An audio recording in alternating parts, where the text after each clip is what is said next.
ಅದ್ಭುತವಾದ ಮೀನು ಸಾಂಬಾರು 10 ನಿಮಿಷದಲ್ಲಿ ಮಾಡಿಕೊಳ್ಳುವಂಥದ್ದು.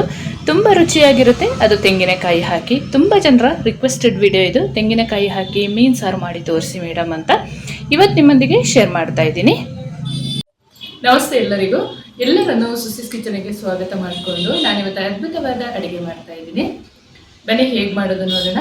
ನಾನು ಮಾಡುವ ಅಡುಗೆಗಳು ನಿಮಗೆ ಇಷ್ಟ ಆಗ್ತಿದ್ರೆ ದಯಮಾಡಿ ಸಬ್ಸ್ಕ್ರೈಬ್ ಮಾಡಿಕೊಂಡು ನಿಮ್ಮ ಫ್ರೆಂಡ್ಸ್ ಆ್ಯಂಡ್ ಫ್ಯಾಮಿಲಿಗೆ ಹೆಚ್ಚು ಹೆಚ್ಚು ಶೇರ್ ಮಾಡಿ, ಲೈಕ್ ಮಾಡೋದನ್ನು ಮರಿಬೇಡಿ. ಹಾಗೆ ನನ್ನ ಚಾನಲ್ಗೆ ಸಪೋರ್ಟ್ ಮಾಡಿ.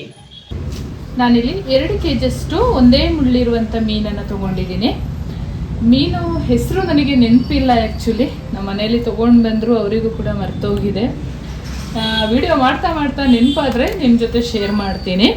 ಈ ಥರ ಜಾಸ್ತಿ ಮುಳ್ಳಿರುವ ಮೀನನ್ನು ತೊಗೊಳ್ಬಾರ್ದು, ಒಂದೇ ಮುಳ್ಳಿರುವ ಮೀನನ್ನು ಆಯ್ಕೆ ಮಾಡ್ಕೊಳ್ಳಿ. ಯಾಕೆ ಅಂತ ಹೇಳಿದರೆ ಮಕ್ಕಳು ವಯಸ್ಸಾದವರೆಲ್ಲ ಇದ್ದಾಗ ಅದನ್ನು ತೆಗೆದು ತಿನ್ನೋದಕ್ಕೆ ಆಗಲ್ಲ. ಕೆಲವರಿಗೆ ಮೀನು ತಿನ್ನೋದಕ್ಕೂ ಸರಿಯಾಗಿ ಬರಲ್ಲ, ಮುಳ್ಳೆಲ್ಲ ಚುಚ್ಕೊಳ್ತಾರೆ. ಹಾಗಾಗಿ ಹೇಳ್ತಾ ಇದ್ದೀನಿ. ಇವಾಗ ಸಾರು ಮಾಡ್ಕೊಳ್ಳೋಣ.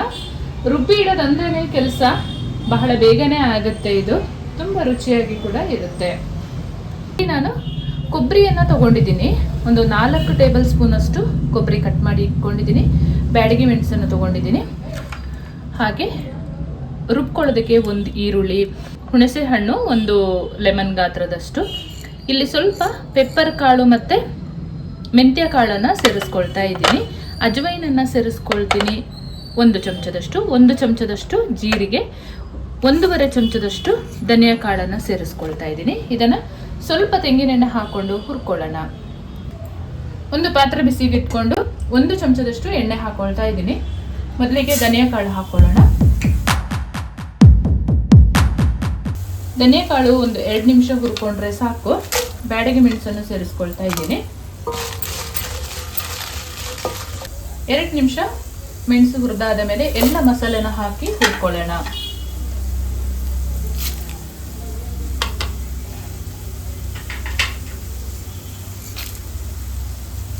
ಕೊಬ್ಬರಿ ಹುರಿಯೋದಿದ್ರೂ ಆಗುತ್ತೆ, ಹುರಿದ್ರೂ ಆಗುತ್ತೆ. ಚಂದ ಹುರಿದು ತಣ್ಣಗಾದ್ಮೇಲೆ ಗಟ್ಟಿಯಾಗಿ ರುಬ್ಕೊಳ್ಬೇಕು. ಹುಣಸೆ ಹುಳಿ ಸೇರಿಸ್ಕೊಳ್ಳೋಣ. ಇದೆಲ್ಲ ಹುರಿದಾದ ಮೇಲೆ ತೆಂಗಿನಕಾಯಿ ಹಾಕ್ಕೊಂಡು ಬಿಸಿ ಮಾಡಿಕೊಂಡ್ರೆ ಆಯಿತು. ತುಂಬ ಚೆನ್ನಾಗಾಗುತ್ತೆ. ತೆಂಗಿನೆಣ್ಣೆ ಹಾಕಿ ಹುರಿದು ಮಸಾಲೆ ರೆಡಿ ಮಾಡಿಕೊಂಡ್ರೆ ಮೀನು ಗ್ರೇವಿ ತುಂಬ ಚೆನ್ನಾಗಾಗುತ್ತೆ. ಇಷ್ಟ ಆದರೆ ಸಾಕು. ತಣ್ಣಗಾದ್ಮೇಲೆ ಗಟ್ಟಿಯಾಗಿ ರುಬ್ಕೊಳ್ಬೇಕು.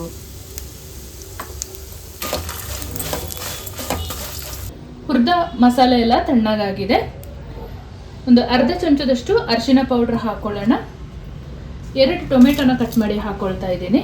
1 ಈರುಳ್ಳಿನ ಹಾಕ್ಕೊಂಡು ಗಟ್ಟಿಯಾಗಿ ರುಬ್ಕೊಳ್ಳೋಣ. ಮಸಾಲೆ ಈ ಹದದಲ್ಲಿ ರುಬ್ಕೊಂಡ್ರೆ ಆಯಿತು. ಎಷ್ಟು ನೈಸ್ ಆಗುತ್ತೆ ಅಷ್ಟು ನೈಸಾಗಿ ರುಬ್ಕೊಳ್ಬೇಕು. ತುಂಬ ಚೆನ್ನಾಗಾಗುತ್ತೆ ಈ ರೀತಿಯಲ್ಲಿ ನೀವು ರುಬ್ಬಿ ಮೀನು ಸಾಂಬಾರನ್ನು ಮಾಡಿಕೊಂಡ್ರೆ. ಗಟ್ಟಿಯಾಗಿ ಮಾಡ್ಕೊಳ್ಬೇಕು, ಆವಾಗ ಚೆನ್ನಾಗಾಗುತ್ತೆ. ಮೀನು ಸಾರು ಮಾಡಲಿಕ್ಕೆ ಒಂದು ಪಾತ್ರೆ ಬಿಸಿಗೆ ಇಟ್ಕೊಂಡು 2 ಚಮಚದಷ್ಟು ತೆಂಗಿನೆಣ್ಣೆ ಸೇರಿಸ್ಕೊಳ್ತಾ ಇದ್ದೀನಿ. ನಿಮ್ಮ ಮನೆಯಲ್ಲಿ ನೀವು ಯಾವ ಎಣ್ಣೆ ಬಳಸ್ತೀರಾ ಅದನ್ನು ನೀವು ಉಪಯೋಗಿಸ್ಕೊಳ್ಬೋದು. ಎಣ್ಣೆ ಬಿಸಿಯಾಗಿದೆ. 1 ಚಮಚದಷ್ಟು ಸಾಸಿವೆ ಸೇರಿಸ್ಕೊಳ್ತಾ ಇದ್ದೀನಿ. ಸಾಸಿವೆ ಚಿಟಪಟ ಅನ್ನುವಾಗ 1 ಈರುಳ್ಳಿನ ಸಣ್ಣದಾಗಿ ಕಟ್ ಮಾಡಿ ಇಟ್ಕೊಂಡಿದ್ದೀನಿ. ಅದನ್ನು ಸೇರಿಸ್ಕೊಳ್ಳೋಣ. ಈರುಳ್ಳಿ ಹಾಕಲಿಲ್ಲ ಅಂದ್ರೂ ಆಗುತ್ತೆ. ಹಾಗೆ ಮಸಾಲೆ ಕುದಿಸ್ಕೊಂಡು ಮೀನು ಸೇರಿಸ್ಕೊಂಡ್ರೆ ಆಯಿತು. ಈರುಳ್ಳಿ ಸ್ವಲ್ಪ ಬ್ರೌನ್ ಕಲರ್ ಆಗಿ ಹುರ್ಕೊಂಡ್ರೆ ಚೆನ್ನಾಗಾಗುತ್ತೆ. ಒಂದು ಅರ್ಧ ಚಮಚದಷ್ಟು ಶುಂಠಿ ಬೆಳ್ಳುಳ್ಳಿ ಪೇಸ್ಟನ್ನು ಸೇರಿಸ್ಕೊಳ್ತಾ ಇದ್ದೀನಿ. ಬೆಳ್ಳುಳ್ಳಿ ನಾನು ರುಬ್ಬುವಾಗ ಕೂಡ ಸೇರಿಸ್ಕೊಂಡಿದ್ದೀನಿ, ಹಾಗಾಗಿ ಅರ್ಧ ಚಮಚ ಸಾಕಾಗುತ್ತೆ. ರುಬ್ಬಿದ ಮಸಾಲೆನ ಸೇರಿಸ್ಕೊಳ್ಳೋಣ. ಸ್ವಲ್ಪ ಗಟ್ಟಿಯಾಗಿ ಮಾಡಿಕೊಂಡ್ರೆ ಚೆನ್ನಾಗಿರುತ್ತೆ. ಸ್ವಲ್ಪ ಜಾರ್ ತೊಳೆದ ನೀರನ್ನು ಸೇರಿಸ್ಕೊಳ್ತೀನಿ. ಮಸಾಲೆ ಚೆನ್ನಾಗಿ ಫ್ರೈ ಆಗಬೇಕು.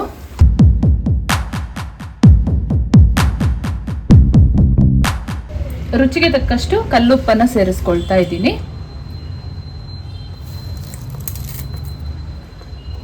ಸ್ವಲ್ಪ ಖಾರ ಹುಳಿ ಮುಂದಿಟ್ಟು ಮಾಡಬೇಕು ಮೀನು ಸಾರು. ಯಾವಾಗಲೂ ತುಂಬ ಚೆನ್ನಾಗಾಗುತ್ತೆ. ಚೆನ್ನಾಗಿ ಕುದೀಲಿ. ಮೀನು ಸಾರಿಗೆ ಮಸಾಲೆ ಈ ಹದದಲ್ಲಿ ಕುದಿಯುವಾಗ ಒಂದು ಅರ್ಧ ಗ್ಲಾಸಷ್ಟು ಜಾರ್ ತೊಳೆದ ನೀರನ್ನು ಸೇರಿಸ್ಕೊಳ್ಳೋಣ.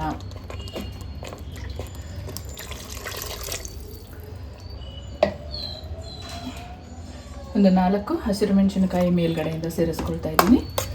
ಚೆಂದ ಮಿಕ್ಸ್ ಮಾಡಿಕೊಂಡು ಕುದಿಯುವಾಗ ಮೀನು ಹಾಕ್ಕೊಂಡ್ರೆ ಆಯಿತು. ಸಾರು ಈ ಹದದಲ್ಲಿ ಕುದೀತಾ ಇರುವಾಗ ತೊಳೆದಿಟ್ಟ ಮೀನನ್ನು ಸೇರಿಸ್ಕೊಳ್ಳೋಣ.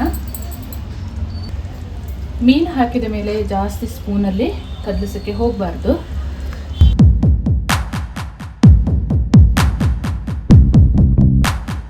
ಮೀನನ್ನು ಹೀಗೆ ಹಾಕ್ಕೊಂಡು ಪಾತ್ರೆನೇ ಹೀಗೆ ತಿರುಗಿಸ್ಕೊಳ್ಬೇಕು. ಎಲ್ಲ ಮೀನನ್ನು ಗ್ರೇವಿಗೆ ಸೇರಿಸ್ಕೊಂಡಿದ್ದಾಗಿದೆ. ಕೈಯಲ್ಲೇ ಹೀಗೆ ತಿರುಗಿಸ್ಕೊಳ್ಬೇಕು. ಸ್ಪೂನ್ ಹಾಕಿ ಹಡಾಹುಡಿ ಮಾಡ್ಕೊಳ್ಬಾರ್ದು, ಮೀನೆಲ್ಲ ಹುಡಿ ಹುಡಿ ಆಗಿಬಿಡುತ್ತೆ. ಹಾಗೆ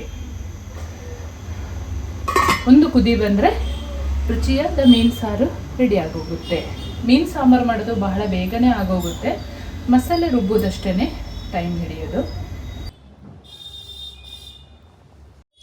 ಫೈನಲ್ ಆಗಿ ರುಚಿಯಾದ ಮೀನು ಸಾರು ಈ ರೀತಿಯಲ್ಲಿ ರೆಡಿಯಾಗಿದೆ.